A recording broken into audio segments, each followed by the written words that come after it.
Bonjour mes petits gourmands et bienvenue chez Stan Pâtisse. Alors avant de commencer, laissez-moi vous souhaiter une très bonne année.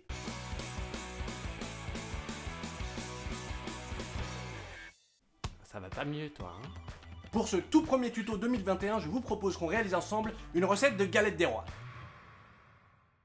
Qui dit mois de janvier, dit estomac bien entraîné. Donc après la bûche, les macarons, les marrons glacés, on va chercher ensemble à alléger un petit peu les estomacs. La galette des rois, c'est un allié diététique. Mais si. Donc là, en fait, on passe directement des cookies à la galette. C'est chaud, mon gars. Rassure-toi, comme on va pas faire un tuto de 4 heures, on va se concentrer ensemble sur la garniture. Donc je te conseille de te procurer 2 belles pâtes feuilletées du commerce. Alors non, j'ai pas d'action chez eux, mais pour une belle pâte feuilletée du commerce et sans ingrédients mystères, je te conseille de te tourner vers la pâte Picard. Ah bah c'est chez moi ça alors, hein? Eh bon go, on va faire une petite galette maison, bah c'est bien mon gras, ça c'est bien, c'est très bien. Vas-y, encore un mec chelou, ça commence bien cette année. Oh je suis chelou moi, t'as eu ta tête toi, t'as eu ta tête? Mais pourquoi est-ce qu'il y a un ch'ti qui débarque alors qu'il avait parlé de Picard? Ah c'est bon, hein, t'es géographe toi maintenant. Pour la petite histoire, sachez que la galette des rois nous vient d'anciennes fêtes romaines que l'on appelait les Saturnales. Durant ces fêtes, et exceptionnellement, les esclaves mangeaient à la même table que les autres. Et on désignait alors un esclave comme roi du jour. Alors traditionnellement, une galette des rois se compose d'une crème frangipane, qui est un assemblage de 2 préparations assez connues en pâtisserie. Première, c'est la crème d'amande, qu'on retrouve par exemple dans la tarte bourdaloue, et aussi une crème pâtissière que l'on retrouve dans pas mal de viennoiseries par exemple. Le tout renfermé dans 2 couches de pâte feuilletée. Allez, trêve de bavardage, tu fais comme moi, t'enfiles ton beau tablier, et c'est parti, je t'explique la recette. Allez, c'est parti, on va attaquer la recette par la crème pâtissière, avec en fond sonore un petit reggae de Noël interprété par l'orchestre Stan Pâtisse. C'est parti, alors tu vas peser 1/4 de litre de lait, une demi-gousse de vanille, 3 jaunes d'œufs, 50 g de sucre en poudre, 25 g de beurre, et enfin 20 g de maïzena.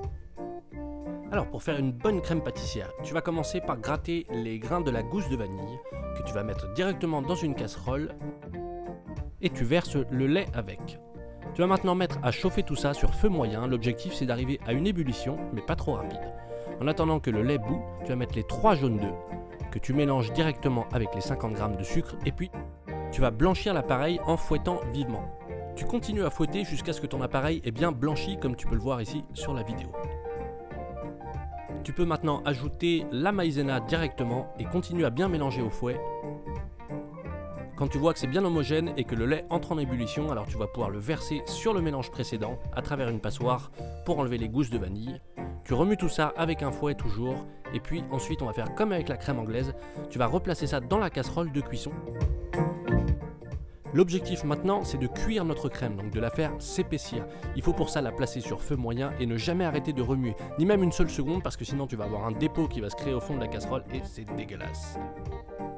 Après 3-4 minutes, tu vas voir que ta crème va commencer à bien épaissir, tu joues un petit peu avec le feu pour éviter de la brûler et puis tu verras que tu auras une super consistance exactement comme celle-là. Hors du feu, tu vas maintenant ajouter le beurre, au fouet également.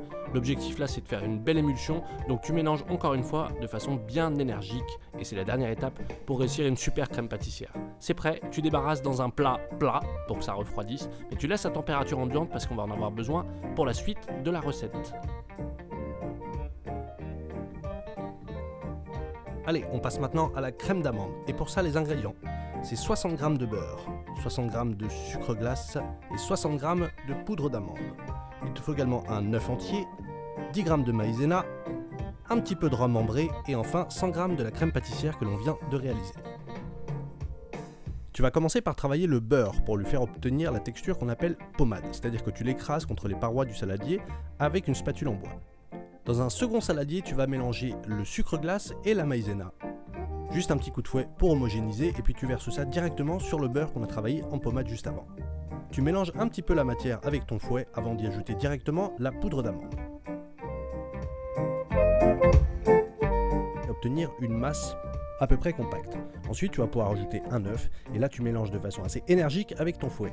Tu vas voir, la crème d'amande est presque prête. Ne reste plus qu'à mettre l'ingrédient magique, donc le rhum ambré, c'est ça qui fait une vraie différence au niveau du goût.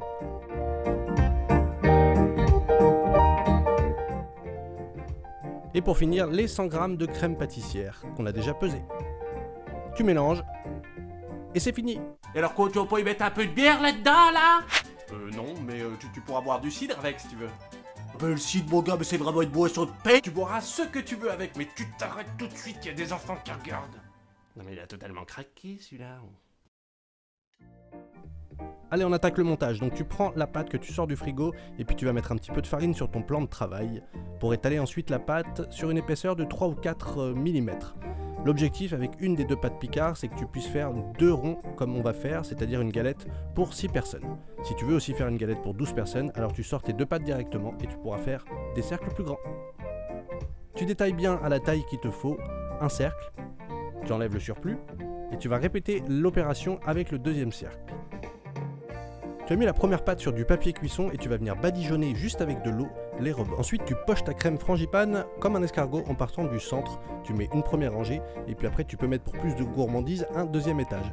N'en mets pas trop sur les côtés pour éviter les catastrophes à la cuisson. Tu mets ta fève sur le côté, moi j'ai choisi une amande pour éviter d'y laisser une dent. Et puis tu disposes ton second cercle de pâte feuilletée par-dessus le premier.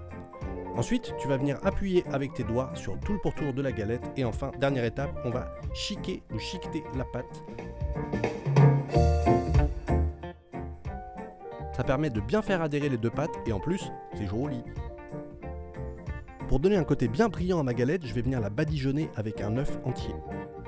Puis vient le moment de faire des beaux dessins sur ta galette, je te laisse exprimer ta créativité.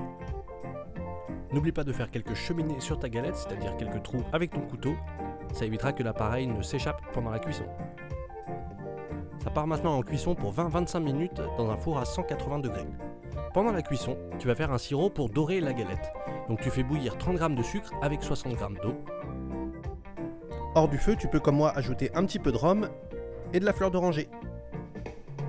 Après 25 minutes au four, voilà ce que ça nous donne. Pendant que la galette est encore chaude, tu peux directement la lustrer avec le sirop qu'on vient de faire. Ça permet d'apporter un petit peu de croustillant et ça laisse surtout le brillant. C'est pas beau ça. Et voilà, le tour est joué. Alors pour une bonne dégustation, je te conseille de faire réchauffer ta galette à 80 degrés une dizaine de minutes. Ça permettra de mieux développer les saveurs et ça n'en sera que meilleur. La rime. Voilà, c'est la fin de ce tuto Stan Pâtisse. J'espère que ça t'a plu. Alors n'hésite pas à t'abonner pour ne rater aucune recette. Et puis nous, on se retrouve très vite pour des nouvelles recettes sucrées. Allez, bisous! A plus les potos.